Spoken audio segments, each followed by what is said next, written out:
John Steger has only scuba dived once before today, but he's getting some help from his fellow engineers and some special equipment. He gets buckled in, they quickly fix a leak, and then he's ready to step to the edge and dive into the pool. But while he's underwater, he has to follow one rule.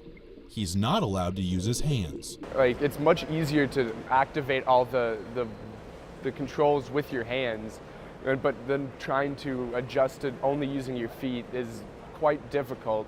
It seems odd to make someone swim without using their hands and arms, but not after you find out more about the person these engineers are trying to help. The woman these students are trying to help is Jessica Cox. She was born without arms, and she now travels the world as a motivational speaker. If you take a look at her website, you'll see several videos, including one story by Inside Edition. And you'll see that her life is nothing less than inspiring.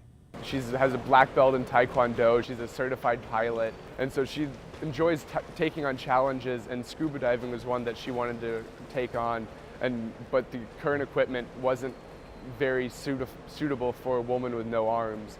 A point of this design was to really allow her to comfortably and safely dive independently. She would be able to control all operations herself. But the team faced two key problems. First, they had to attach styrofoam squares to the suit. That way, they could have the correct amount of buoyancy. Because if you have too much, then you'll be torqued head up too easily. But if you have too little, then you're not stable. She can't wear flippers because it's kind of like trying to use a computer while you're wearing mittens, right? Because she uses her feet like hands. The other problem? The engineers have never met Jessica. Our only contact with her has been through phone calls and emails, and she would send us videos of herself scuba diving, and so we could get a feel for, what she's capable of doing. Because she travels all around the world giving talks, we couldn't do a sit-down interview. So I picked up the phone and gave her a call to find out why she wants to scuba dive.